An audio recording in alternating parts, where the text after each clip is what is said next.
Shalom qulqulloota ashamaa akkam jirtu annagaa kooti galata waaqayyoo kun YouTube channel Boonsaa Addisuu gooteeti haaraa taatan subscribe gochuudhaan maatii keenyatti dabalama viidiyoowwan nuti yeroo yerootti gadhiisnu dafanii akka isin ga'anii fi mallattoo bilii banaa gochuu hin dagatina viidiyoo darbee keessatti gaafii macaafa qulqulluu saba Israa'eliin bilisa baasuudhaa fi Fariyoonitti ergamaa inni erge yookaan hojjetaa inni erge eenyu jedhama jennee isin gaafannee ture hedduun keessaanis argattanii deebiin isaas Museedha.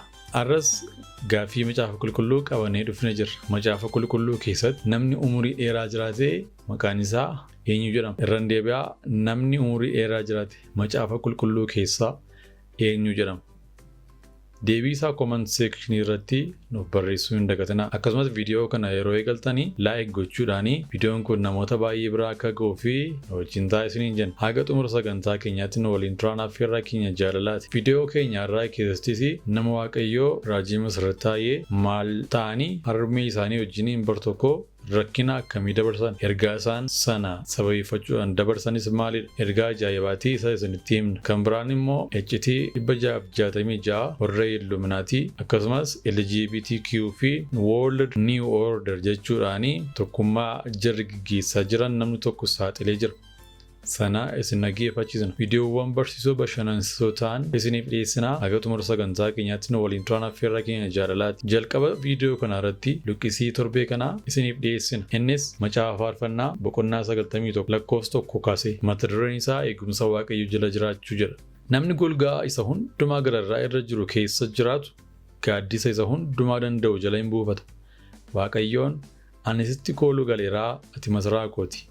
Ati waaqayyoo koo isa ani amanadhuudha hin jedha.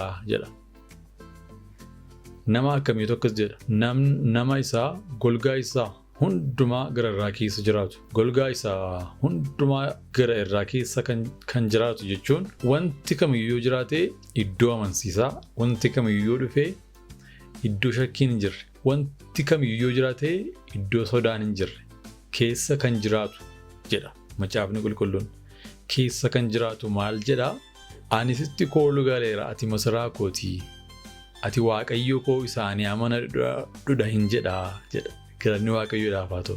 Egaan kun kan inni haasa'u waa'ee eegumsa waaqayyoo jala jiraachuudha. Har'a ati eegumsa waaqayyoo jala jirta? Har'a ati eegumsa eenyu jala jirta? Maal keetti amantee jiraachaa jirta? Tareetii maatii kee, fira kee, qarshii kee, beekumsa kee, hojii kee, birrii qabdu, qabeenya qabdu itti amanattee jiraachaa jirta laata? Kanadha kan gaaddisanaaf ta'u, kanadha kan baranaa bara kana na baasu, kana yoon qabaadhe waa'uu rakkoo hin qabu jettee of amansitee jirta laata? Qabeenya kana qaba, qarshii kana qaba, kanaaf rakkoo hin qabu, namni nama barbaachisu kunuu anaaf gaadha jettee of amansistee jirta laata? Ati garuu sagalee waaqayyoo maal jedha? Namni jedha golgaa isa hundumaa gararraa keessa jiraatu jedha. Golgaa isa hundumaa gararraa jechuun qarshii qabaachuu miti, mana qabaachuu miti, maatii qabaachuu miti, qabeenya qabaachuu miti, fayyaa qabaachuu miti, hojii gaarii qabaachuu miti, birrii baay'ee qabaachuu miti. Golgaa isa hundumaa gararraa keessa jiraatu, golgaa isa hundumaa gararraa keessa jiru jechuun waaqayyo isa nu uume, waaqayyo isa si tiksu, waaqayyo isa siin nama godhee si uume, waaqayyo isa hafuura siif kennu, waaqayyo isa akkati argitu, akkati dhageessu, akkati nagaa guutuu qabaattu, akkati dubbattu, akkati namoota wajjin walii galtu, akkati nama taatee dhalattu isa godhatu golgaa isa hundumaa gararraa jiru ta'a. Ta'us kan danda'u isa qofaadha. Amanamuu kan danda'us waaqayyo qofaadha jechuudha. Kaan nama ganaa nama biraafaa karaatti nama biraatti deebi'a.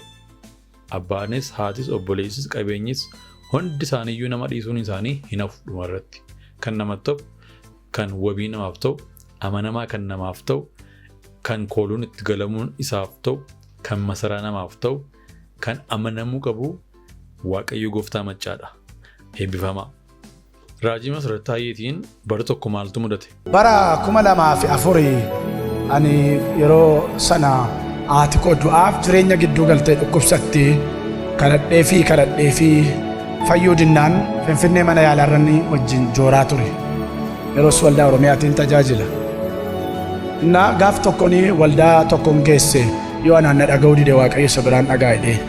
Na tajaajilaan tokkon tajaajila adaraa kiflaa gadiirraan fidee na kadhadhuuf hin jedheen wada ጸሎት ቤቱ ሰድናን jedhe. ጸሎት ቤት isa seetan irraa ufan isaan onan ofa nan dadhabe karaa isaa gargaara taa'een geesse.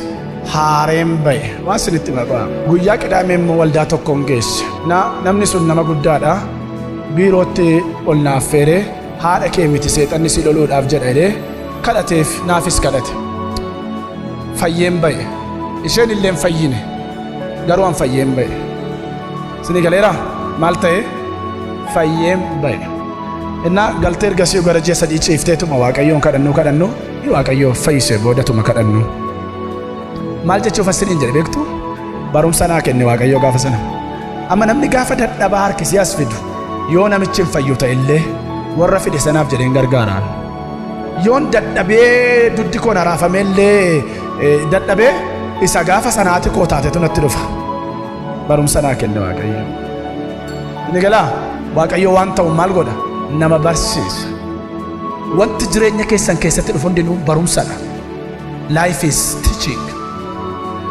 jireenyi barumsa dubbachuudhaa fi macaafa qulqulluu yaade ergaa kana yeroon yaadadhu jechuudha sagaleen waaqayyoo iddoo tokkotti akkas jedha macaafa qulqulluu keessaatii akkas kan jedhu jira garaa isheetti dubbadeen gara lafa onaatti baasee jedha achittan garaa ishee wanta rukutu itti dubbadhe jedha sossobee gara lafa onaatti ishee geesse sossobee gara lafa onaatti ishee geesse achitti waan garaa isaatiitti dubbate waaqayyo gaafa waa nu barbaadu jalqaba nu sossobeetu gara lafa yaada isaatti nu geeffata achitti waan garaa isaa nutti dubbatata jechuudha har'a jireenya nuti jiraachaa jirru boorii fi wanta barumsa nuu ta'udha har'a jireenya ati jiraachaa jirtu booriif waan irraa barattu waan nama barsiistu waan itti waaqayyoo siif akeekitu jira waan ta'eefidha jechuudha har'a ati lafa onaa keessa jiraachuu dandeessa har'a anis lafa onaa keessa jiraachuu danda'a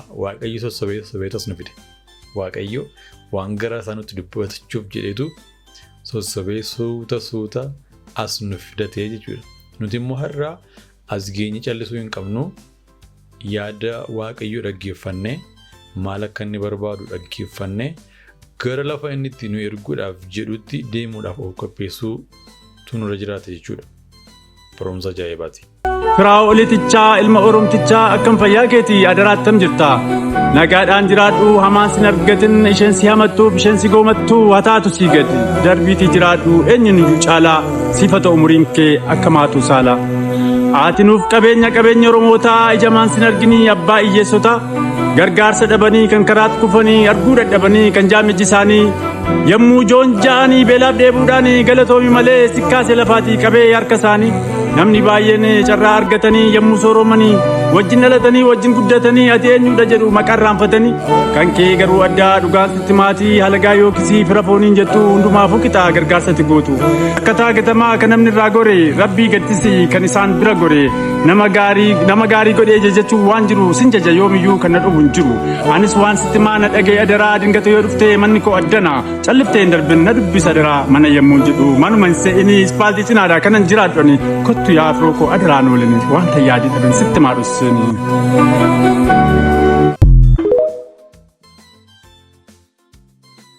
Sooshaal miidiyaa irratti argaa jirra namni kunis isaaf walaloo dhiyeessachumaan erga isaa dabarsee fi waaqayyoo isaa eebbisu jechuu barbaanna akkasumas garee artis namaa chaaritii wajjin ta'uudhaan namoonni garaagaraa firaa'olitichaa dabalatee gochaa ajaa'ibaa gochaa akka isaan jiranii argaa jirra jechuudha kanadha egaa wangeelli inni dhugaan mishiinummaa inni guddaan kanadha inni waaqayyoo barbaadu akka nuti jiraannuu fi inni guddaan kanadha namni hundumtuu lafa jirutti akka ijoollee kanaa gochuu danda'a jechuudha ijoolleen kun akkasumas obboleessi keenya firaa'olitichaa waan namoonni bebbeekamoon waan namoonni waaqayyoo bebbeekamoon guguddoon warri TV qaban warri waldaa guguddaa qaban gochaa hin jirree humna isaanii xinnoo kanaanii waan ajaa'ibaa gochaa jiru wanta garaa waaqayyoo keessa wanti jiru yaada waaqayyoo keessa jiru gochaa jiru jechuudha kun wanta ajaa'ibaati kun wanta garaa nama tuqudha kun wanta baay'ee nama barsiisudha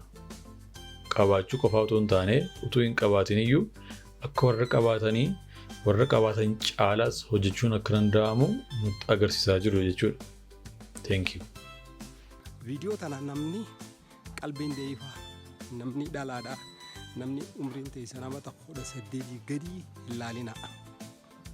Dhaabbanni SCCP dha yookaan Seekur konteen pirootektiidhaa waliin dhaabbata bineensota lubbu qabiyyee laaboraatoorii keessatti oomishaman. Bineensota lubbu qabiyyee 4,000 ol itti gaafatamu jechuudha. Dhaabbanni kuni dhaabbata gartee Illuminaantiidhaati, faawundeeshinii Illuminaantiidhaati. Abbummaadhaan warri itti gaafatamus abbootii sheexaanaa abbootii addunyaarra beekaman kana jechuudha.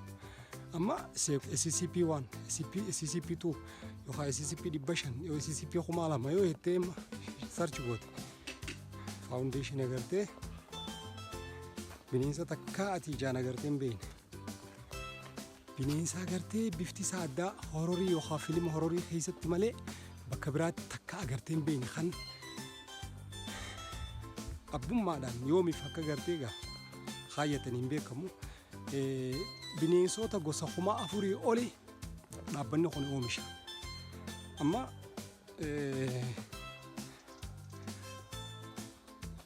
dhaabbanni kun magaalaa London dachii jalatti biraanchii tokko ni qaba.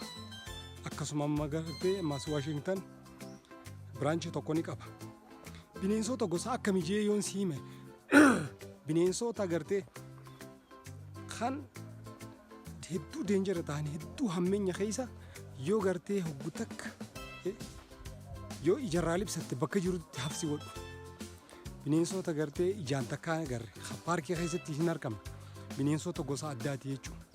Warri gartee baasii fi qabeenya isaatis waa hunda danda'u warruma abbummaadhaan gubbarraa faawundeeshinii addunyaarraatis gartee baasiilee isaanii baasu isaanuma kana jechuudha. Warri dhaabbata kanaas fandii godhu jechuudha. Fuula duraaf sheerii isinii godha. Sheer godhaa salaama. Namichi kun amantiin isaa musliimadha. Kaayyoon isaas kaayyoo musliimotaa fedha kan inni hojjetu garuu waa'ee Illuminaatii akkaataa isaan itti hojjechaa jiran biraanchii isaanii head office isaanii maal garamitti akka isaan adeemaa jiran namoonni warri Illuminaatii jedhaman kuni harka lafa jalaatiin hojii dinqii hojjechaa akka jiran kan hojii dinqii yeroo hin jedhu hojii baay'ee iccitii of keessaa qabuu fi gara fuulduraatti dhala namaatii fi hibba guddaa ta'uudhaaf kan jiru jechuudha. Kanaaf beekuun gaariidha. Of eeguudhaaf of tiksuudhaaf beekumsi gaariidha jechuudha. Filatoomaa.